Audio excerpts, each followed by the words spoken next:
Bonjour, je suis Framema, j'ai 17 ans, je suis en licence 3 de marketing digital. Aujourd'hui, je viens vous parler de la dépendance affective.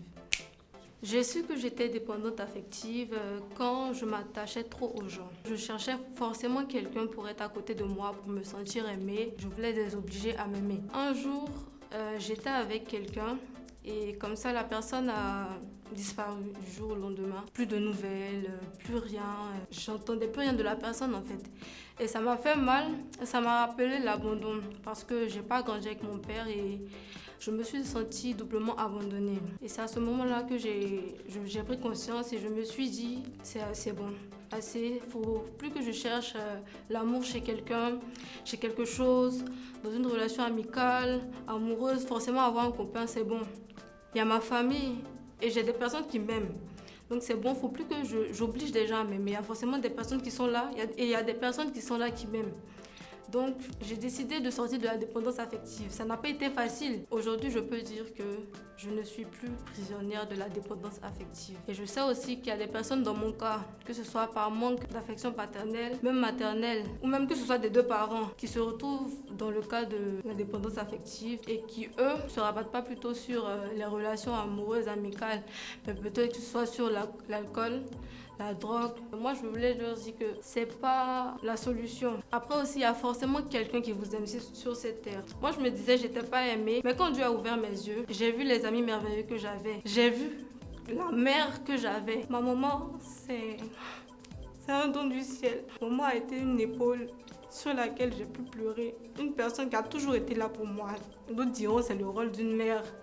Mais il y a des personnes qui n'ont pas cette chance. Moi, ma mère, c'est ma meilleure amie. C'est la personne à qui je peux parler. Et Dieu m'a ouvert les yeux. Il m'a montré que j'avais toutes ces personnes. Il m'a montré que même si mon père n'était pas présent physiquement, il ne me montrait pas de l'amour, il a mis des personnes sur ma route qui pourront m'aimer comme lui, il m'aime.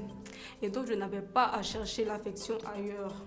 Je n'avais pas à chercher l'affection chez des personnes qui ne méritaient même pas peut-être mon affection.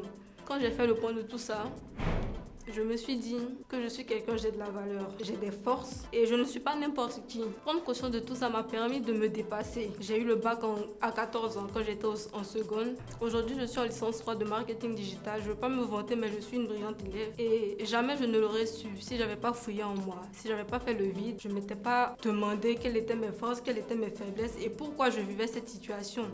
Parce que si je n'avais pas vécu cette situation, aujourd'hui, je ne serais pas là devant vous pour vous parler. Je n'aurais pas d'histoire à raconter. J'aurais peut-être pas eu mon bac en seconde. Je voudrais dire à quelqu'un que tout ce qui arrive, c'est forcément pour un but. Il n'y a rien qui arrive au hasard, il n'y a rien qui arrive pour rien. Et même si vous vivez des situations, vous vous dites que c'est difficile, sachez que Dieu vous fait passer ça, passer cette situation-là plus tôt, pour faire ressortir le meilleur de vous-même, pour vous montrer que vous n'êtes pas n'importe qui et pour vous montrer que vous pouvez surmonter cette situation. Burna Boy a dit dans une chanson que Dieu ne vous donne jamais des situations que vous ne pouvez surpasser. Donc tout ce qu'il met à votre disposition, tout ce par quoi vous passez, ce sont des situations que vous pouvez surmonter. Et quand vous les surmonterez, vous verrez vraiment que vous avez de la valeur, vous avez une force intérieure et vous ne douterez plus jamais de vous-même.